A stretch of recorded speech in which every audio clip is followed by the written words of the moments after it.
Hi friends, இன்றைக்கி நம்ம இந்த வீடியோவில் ஜூபிட்டர் 125 நீங்கள் வாங்கலாமா வேண்டாமா, அட்வான்டேஜஸ்லாம் என்ன, அதே மாதிரி டிஸ்அட்வான்டேஜஸ்லாம் என்ன அப்படிங்கிறத பற்றி தான் இன்றைக்கி நம்ம இந்த வீடியோவில் வந்து பார்க்க போகிறோம். நீங்கள் இப்போ தான் நம்ம சேனலுக்கு ஃபஸ்ட் டைம் வர மாதிரி இருந்தீங்கன்னா மறக்காமல் நம்ம சேனலை சப்ஸ்கிரைப் பண்ணி வச்சுக்கோங்க. இப்போ இந்த வீடியோக்குள்ளே போகலாம் வாங்க. ஃபஸ்ட்டு இந்த ஜூபிட்டர் 125ல நம்ம டிஸ்அட்வான்டேஜஸ் என்ன அப்படிங்கிறதே ஃபஸ்ட்டாக பார்த்துடலாம். இந்த வண்டி பார்த்தீங்க அப்படின்னா ஜூபிட்டர் 125ல டாப் எண்ட் மாடல், அதாவது ப்ளூடூத் கனெக்டிவிட்டியோட வர வேரியண்ட். இந்த வேரியண்ட்டில் மட்டும்தான் பார்த்தீங்க அப்படின்னா கிக்கர் அப்படிங்கிறது வராது. நம்ம ரிவ்யூ பண்ணும்போதே பார்த்துருந்தீங்க அப்படின்னா நிறைய பேர் கிக்கர் இல்லைன்னா எப்படி நம்ம செல்ஃப் இல்லைனா ஸ்டார்ட் பண்ணுறது அப்படிங்கிற மாதிரி கேட்டிருந்தீங்க. பொதுவாக ஒன்று நீங்கள் தெரிஞ்சுக்கணும், BS6 வண்டியை பொறுத்த வரைக்கும் பெட்ரோல் டேங்க்லேருந்து ஒரு மோட்டர் இருக்கும், அதாவது ஃபியூல் பம்ப் பண்ணி அது ஃபியூல் இன்ஜெக்டருக்கு வந்து கொடுக்கும். இந்த மோட்டர் ரன் ஆகிறதுக்கு பார்த்தீங்கன்னா மினிமம் 5 வோல்ட் கரண்ட் அப்படிங்கிறது கண்டிப்பாக தேவை. அந்த கரண்ட் எங்கன்னா பேட்டரியில் தான் சப்ளை வந்து எடுக்கும். ஸோ BS6 வண்டியை பொறுத்த வரைக்கும் பேட்டரி தான் இம்பார்ட்டண்டான விஷயம். பேட்டரியில் சார்ஜ் இல்லை அப்படின்னா நீங்கள் கிக்கரே இருந்தாலும் வண்டி மிதிச்சிங்கன்னா ஸ்டார்ட் வந்து ஆகாது. ஸோ கிக்கர் கொடுக்கறது பார்த்தீங்க அப்படின்னா இப்போ வந்து ஒரு தேவையே இல்லாத விஷயம் அப்படின்னு தான் கண்டிப்பாக சொல்லணும் இந்த BS6 வண்டியை பொறுத்த வரைக்கும். ரெண்டாவது, வண்டியில் ப்ளூடூத் கனெக்டிவிட்டியான ஆப்ஷன் வந்து கொடுத்துருக்காங்க. முக்கியமாக என்ன அப்படின்னா, இந்த வண்டி ஒரு 10 பேர் எடுக்கிறாங்கன்னா அதில் 2 பேர் தான் பார்த்தீங்க அப்படின்னா இந்த ப்ளூடூத் ஆப்ஷன் அப்படிங்கிறத வந்து யூஸ் பண்ணுறாங்க. பெரும்பாலான 8 பேர் பார்த்தீங்கன்னா அது யூஸ் பண்ணுறதும் கிடையாது, அப்படியே வந்து விட்டுறாங்க. ஸோ இந்த வண்டிக்கு ப்ளூடூத் தேவையா அப்படிங்கிறது ஒரு பெரிய கொஸ்டின் மார்க் அப்படின்னு தான் சொல்லணும். அது இல்லாமல் இப்போ ரீசெண்டாக பார்த்தீங்க அப்படின்னா ப்ளூடூத்தை கனெக்ட் பண்ணுறதுக்குமே பார்த்தீங்கன்னா நிறைய காம்ப்ளிகேஷன்ஸ் வந்து இருக்குது. அதாவது சரியாக கனெக்ட் ஆகிறது இல்லை. டிவி சைட்லையும் பேசினாலும் சரியாக ஒன்றும் வந்து கொடுக்கல. ஸோ இது தேவையில்லை விஷயம் தான் நான் நினைக்கிறேன். மூணாவது, பெட்ரோல் டேங்க் பார்த்தீங்க அப்படின்னா இந்த ஃப்ளோர் போர்டுக்கு கீழே தான் வந்து இருந்தது. நம்ம கமெண்ட் செக்ஷன்லையுமே கேட்குறது, இந்த மாதிரி கீழே இருக்கிறதுனால ஏதாவது அடித்து ஏதாவது டேமேஜ் ஆகாதா, ஏதாவது அதனால் ஃபயர் ஆகிராதா அப்படிங்கிற மாதிரி எல்லாம் வந்து கொஸ்டின் கேட்டிருந்தாங்க.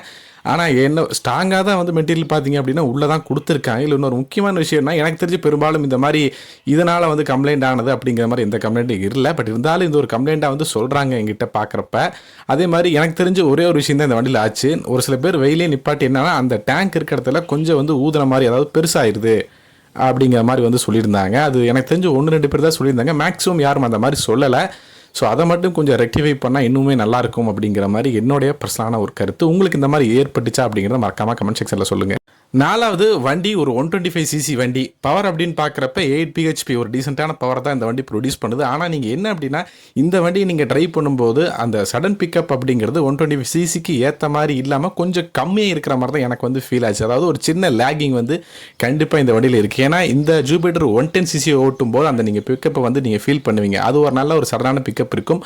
பட் இந்த வண்டி பார்த்தீங்கன்னா கொஞ்சம் பிக்கப் கம்மியாக இருந்த மாதிரி இருந்துச்சு. ஒருவேளை மைலேஜ்க்காக இந்த இதை பிக்கப் கம்மி பண்ணியிருக்காங்களா அப்படிங்கிறது ஒரு கேள்விக்குறி தான். பட் 125cc சிசி அதிகமாக இருந்தால் பிக்கப் நல்லாயிருக்கும் அப்படிங்கிறக்காக தான் எல்லோரும் வண்டியை வந்து ப்ரிஃபர் பண்ணுவாங்க.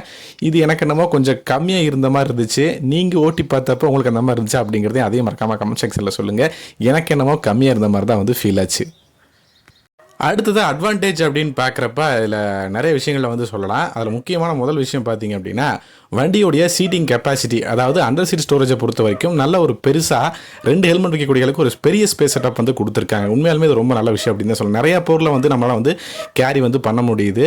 அதே மாதிரி நிறையா திங்ஸையும் நம்மளால் உள்ளே வந்து வச்சுக்க முடியுது. சீட்டு நல்லா லென்த்தாக இருக்கிறப்ப ஒரு 2-3 பேரும் வந்து தாராளமாக உட்கார மாதிரி வந்து டிசைன் வந்து பண்ணியிருக்காங்க. இது ரொம்பவே ஒரு பெரிய அட்வான்டேஜான விஷயம் அப்படின்னே சொல்லலாம். அடுத்து, வண்டியோடைய மீட்டர் கன்சோல் நல்ல ஒரு 2 ஸ்க்ரீன் இருக்கிற மாதிரி TFT டிஸ்பிளேயோட வருது. இதில் ப்ளூடூத் கனெக்டிவிட்டியான ஆப்ஷன் வந்து கொடுத்துருந்தாங்க. அது தேவையில்லை அப்படிங்கிறது நீங்கள் முடிவு பண்ணுங்கள். பட் இருந்தாலும் இது போக பார்த்தீங்க அப்படின்னா இந்த விஷயத்தில் டேட் இருக்குது, கிளாக் இருக்குது. அதே மாதிரி பார்த்தீங்க அப்படின்னா ஓடோமீட்டர் ரீடிங்கு, பெட்ரோலோட லெவலு, ஃபியூல் கேஜஸ்ஸு, இந்த மாதிரி விஷயங்கள்லாம் பார்க்குறப்ப கொஞ்சம் நிறைய டீட்டெயில்ஸ் இருக்கிற மாதிரி கொடுத்துருக்காங்க. டிஸ்பிளேவும் பார்க்குறக்கு நல்லா இருக்குது. ஸோ ஒரு மாதிரி டீசெண்டாக தான் இருக்குது டிஸ்பிளேவும்.